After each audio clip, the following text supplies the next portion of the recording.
Hello beautiful people, my name is Bridget and welcome back to my channel. Whatever that is for an intro. Okay, so today we're just gonna do a ranking my 8 newest palettes in my eyeshadow collection.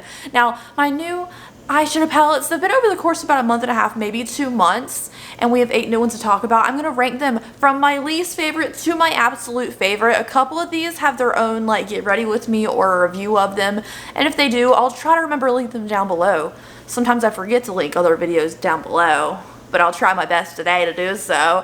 And that's what we're doing today. I'm really excited because there's a good variety of palettes in here. Honestly, a lot of the colors that I've been gravitating towards lately are different than my everyday color scheme because I'm just really enjoying the quality of palettes that have just other colors that I don't typically use in there. So it's making me branch out a little bit because the quality is just so good that I'm willing to not do just cool tone neutrals and stuff, you know. So that's where we're at today. Hopefully you guys will enjoy. If you have not subscribed to my channel, I'd appreciate if you did that and give me a thumbs up. The thumbs up and little comments and stuff mean interaction, which helps my channel, and I could really use these days. It's fine. Anyways, let's go ahead and get started. Before we talk about my least favorite of my new palettes, let's talk about today's sponsor, which is my favorite, which is Dossier. So I want to thank Dossier so much for working with me. Again, it's always a pleasure. Now, if you don't know about Dossier, let me tell you, Dossier is a way to get high-end luxury fragrances at a fraction of the cost because you're not paying for some fancy, overly gaudy packaging. You're not paying for some fancy name on a label. You want to smell good. You like the name brand scent. Go to Dossier and get it for way cheaper. If you go to Sephora or Macy's or Nordstrom, it's gonna be like, it could be from like $50 to $300 for a fragrance, and that is insane. I tell you, when I worked at Ulta, so many people would buy sample size of fragrance and be in there all the time refilling them because they just couldn't afford the fancy brand. But at Dossier, you can get a full-size bottle for only $29 to $49, which is so much savings, and you're going to smell exactly the same, if not better. So let me tell you about 2 of their scents that I enjoy and we're going to try out today. Now, first of all, my favorite lately has been Musky Oat Moss. It's kind of a male, you know, kind of a manly fragrance personally. I love that kind of scent on myself. And then Floriental Coconut has also been really nice lately, in case you're wondering about those. But let's talk about some new ones. Well, new to me anyways. You can also add suggestions on their website, which is nice. So this one is Floral Musk, inspired by Lancome's Ideale Eau Perfume. You know, they always have some fancy name for stuff. But I love the clean, minimal packaging of Dossier's fragrances because I think the minimalist packaging is way fancier than like some huge fancy packaging. Ooh, this one smells romantic. It is very florally, but it has like, it's floral musk, so it does have a little bit of musk on the back end. To me, it's very, what you would think like a high-end woman would wear, very floral, but with a little note of something underneath, like maybe like some cedar wood or something. It tells you all the notes on the cards and everything, but this to me, this is like a date night perfume. This is a date night fragrance for sure. And let's talk about the other one, which is Spicy Mimosa. This is a great name, first of all. And Spicy Mimosa has more of a tan label on it. Oh, this is better. I like this one more. So it's all personal preference. If you like floral, you're gonna like that one. If you like more of a citrusy musk, this one smells so good. So this is inspired by Jo Malone's Mimosa and Cardamom Cologne. That's why I like it. It's a cologne. This smells real. I'm gonna wear this one today. I don't know why I always wipe the thing on myself. This one smells so good. Okay, so anyways, those are the 2 I wanted.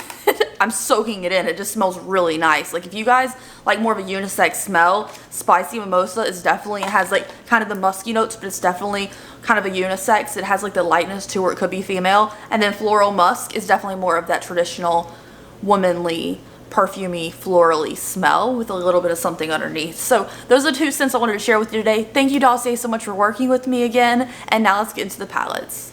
Now, I don't think I have to say this. I feel like you guys get me enough where it's okay to talk about makeup and not be judgmental. If I rank something you love as a low number, that's fine. It's just makeup preferences. It's all good. However, I'm trying to judge off color story. My personal preference, of course, is going to be intertwined in there, and then as far as quality as well. So let's start off with the number 8 position of my newest eyeshadow palette. It's my least favorite of the 8. And this is going to be the Beyond Words Leora in collaboration with Ofra palette. So here it is. It's a little mini mix palette in collaboration with Leora. And I have to say, this one to me just doesn't feel inspiring. I know she wears purples a lot, so I see a lot of those purple notes in here. But I don't like different size pans and things, even though I know it's typically an Ofra thing. They do these kind of things. But the color story to me just doesn't speak to me. It just doesn't. I like that there's good pairings of neutrals, and like the purples also have a good pairing as well. I feel like the green matte feels a little out of place unless you're going to use this as your shimmer on your lid, you know? But the greens are really pretty color. The neutrals are really pretty too. The purples aren't my thing. And then I don't know if I'd really use these shades like that. So this one just, when I open it, I'm not inspired to use it, and that's why it's lowest on my list. Coming in number 7 is what's on my eyes today, and I wanted to love this, you guys. I really did. And this is the look that I wanted to showcase. Is like, I used like 6 different shades in here, and I still just, I don't love it, but I really wanted to. So this is the Star Wars Press Shadow Palette from Colourpop. They have Mandalorian, they have a little Baby Yoda guy, they have all kinds of different Star Wars themes. They have a Darth Vader one. They have Star Wars little mini palettes. This is their full-size standard Star Wars palette. And to me, I like the clean packaging, and then the imagery and the inside is really nice, even though I kind of wish there was a mirror. And then when I saw this color scheme, I was like, I'm not a Star Wars person, but this is beautiful, because I saw the reds, the silvers, and the blues, and I was in there, you know?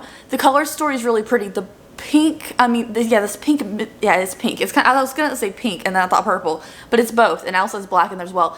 This Super Shock shade confused me when I first saw it, and when you put it on the lid, it doesn't really do much for you as well.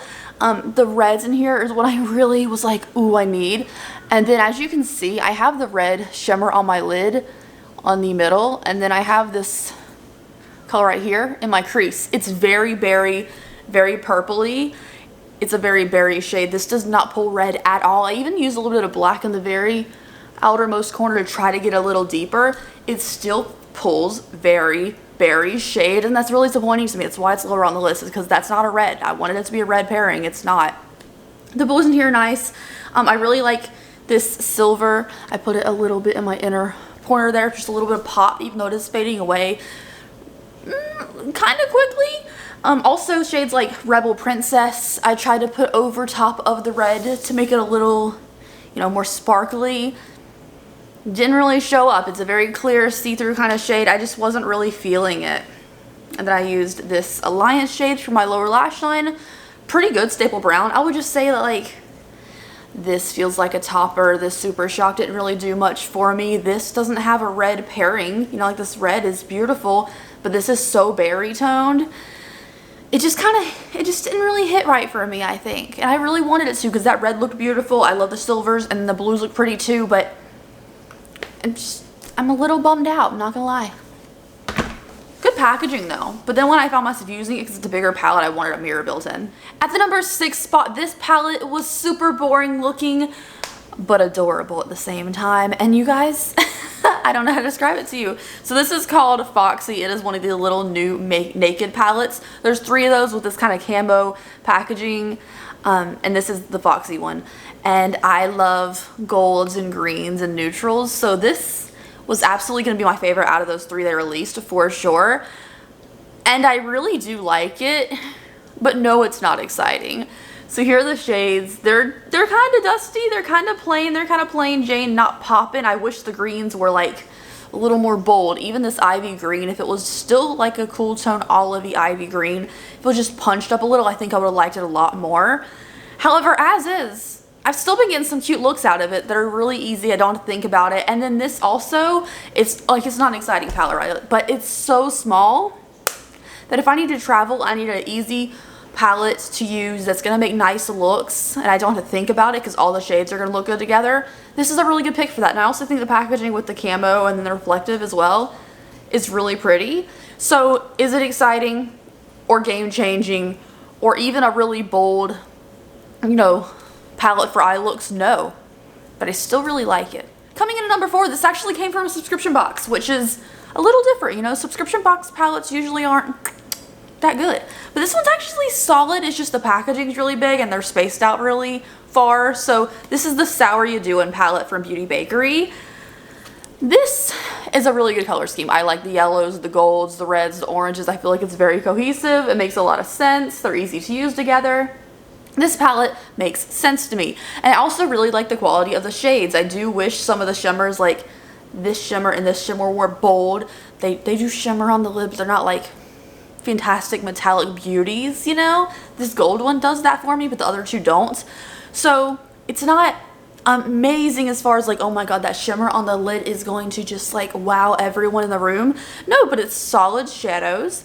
The shadows, the mattes are really nice, and the color scheme is really cohesive. Now, if this was this exact same quality, the metallics the shimmers weren't very metallic, all that good jazz, but this was in a smaller packaging with less space in between here, it would have been higher up, because it's really solid for what it is. But I feel like this packaging is just enormous for what you're getting. At the number 4 spot now, we have another Colourpop palette, another Colourpop Star Wars palette, and this is the Darth Vader palette. Now, I did a Get Ready With Me, I think, when I tried this palette out for the first time, and this color scheme, you guys, I love this color scheme. I love reds, I love grays, blacks, neutrals, cool tones, all those kind of deals. This gave it to me. This color scheme, I was like, beautiful. Now, I do wish this wasn't a Super Shock. I just feel like Super Shocks don't give that metallic impact that I want on the lid, and they kind of wear away throughout the day on the lid. They just leave a little bit of shimmer afterwards. So I'm not a fan of the Super Shock being in here, but I love the red. I really do love the red. And both this black with glitter in it, this dark red, and this dark gray will work with that shade, so I'm here for it. I think it's really pretty, but again, I just don't care for the Super Shock being in here, and I wish these two shades weren't so similar. I feel like that to me is a little bit of a hindrance in this palette, but it is super solid for being an affordable little like $9 palette. And if you like the Darth Vader theme, I think it's really fun as well. And I also like the fact that it's a pop of color in a palette, like it's all neutrals except for one pop of color, and it's not a blue, because we see that in so many palettes where there's a pop of color and it's always going to be a blue. I don't like that. That's so 2018. Coming in at the number 3 spot now, this is one of the palettes where I said this is a palette that takes me out of my typical comfort zone of colors, where like I'll do it every day, you know, like I do like a lot of simple neutrals, maybe I'll throw in a little bit of green and just like keep it with cool tones. But this palette makes me just want to do more warm tone looks. It really, in pinks especially, which I'm not really a pink girl, you know. New Mod from Sigma. I was really torn at putting this in the number 2 spot because it's really good, but I don't like the velvet packaging. Like, it's a fuzzy packaging. I don't really like it. Now, I do have an affiliate code with Sigma. You can check it out if you want to use my link or my code to save money off it. I do get a little bit of a kickback from that, and you don't have to if you don't want to. It's all good. Just share my opinions here on this palette. I love this one. I really do love it because, first of all, they could have marketed this as like, oh, it's a mauve palette, but you know how I feel about people mislabeling mauves? So this being New Mod, I think is really beautiful because you have deep berry tones, and then if I don't want my look to be super berry, we have regular neutrals in here that aren't like just super in your face full of color, and we also have a gold in here, which I think is super nice. So I've done warm toned looks with this, I've done kind of a purpley pinky look with this, and then sometimes I'll just take like these shades and I'll do a signature staple like regular neutral look. Maybe I could put a neutral with a little bit of gold in here. I don't have to reach for the pinks. I feel like when there's a palette and there's tons of pinks or reds or warm tones, that's all I see. But with this palette, there's a good variety of regular neutrals in here as well, so I can see the possibilities of other things, and it's really good quality. Like, I love the way metallics look on the lid because they have a little bit of that glitter reflect in there. It makes it pop and makes my lid look nice and shiny and wet without being nasty and wet.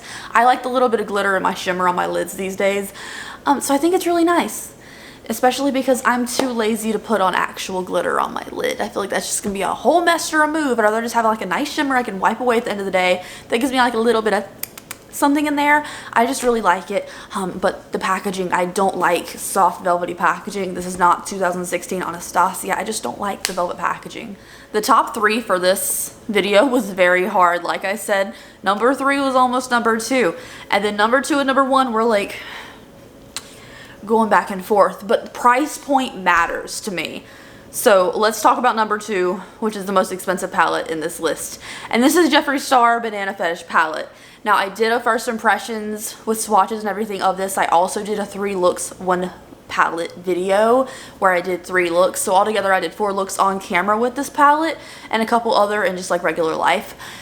This palette, I wanted to be like, oh my god, banana, amazing, or have like greens and deep browns and stuff. We have some browns. Where are the greens if it's banana inspired?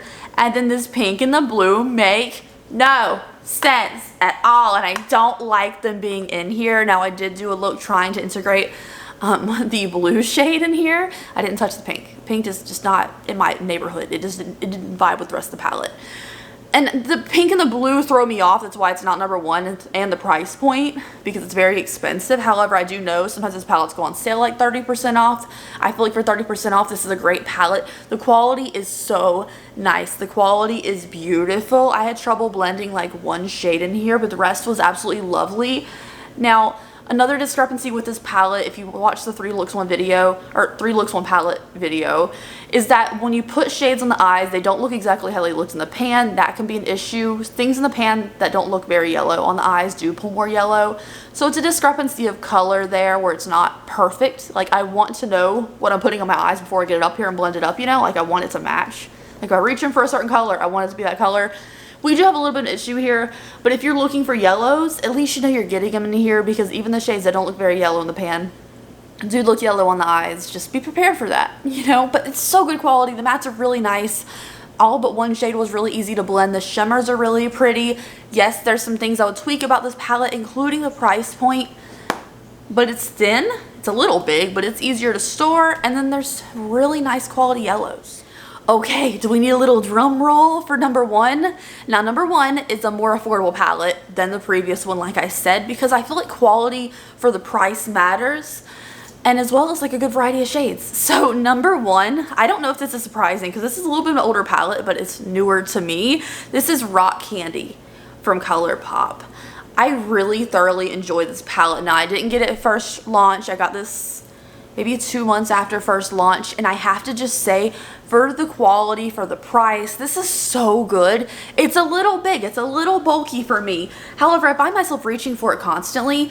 So if you look at it and you see the packaging, because the packaging itself is pink, you see pinks right here. But if you look right here, we have some really pretty cool tone neutrals. We have more of an apricot and cool tone neutrals in this row.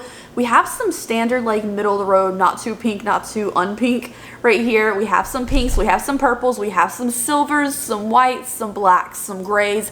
I feel like it's a good mix in here. And also, these go on sale. Like, Colourpop has sales all the time. I feel like I found this for a really good deal when I was scrolling through the 30% off site one day. It was like last weekend, I think. It was like 30% off everything. And this was like 20 something dollars.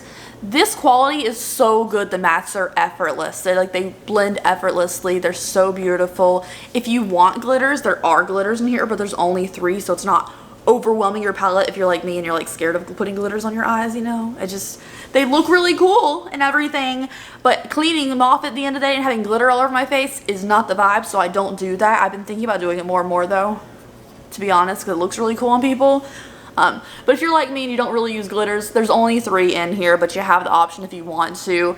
I think the shimmers are really lovely. There's plenty of mattes, and again, they all blend so beautifully. You have neutrals, you have cool tone grays, blacks, you have pinks, you have oranges. It's just lovely, and I thoroughly enjoy this palette, and I found myself reaching for it way more than I thought I would, because a lot of these mega palettes from Colourpop I love for a minute, and then I just fall off because there's easier to reach for smaller palettes that have the same similar shades. But this one just really nice, and I really find myself loving it. So anyways, thank you guys so much for watching today's video. I hope you enjoyed it. Let me know like your favorite thing you've been reaching for lately. It doesn't have to be a palette. It could be any makeup product, especially if it's a foundation. If you have a foundation you've been loving lately, let your girl know I'm obsessed with foundations. But yeah, I mean, for me, these have just been some really nice things I've been enjoying. And also, be sure to check out today's sponsor dossier at the top of the description box. If you want a fragrance for an affordable price, I appreciate it. And thank you guys so much for watching. Have an awesome and safe day wherever you are. Bye guys, have a good one.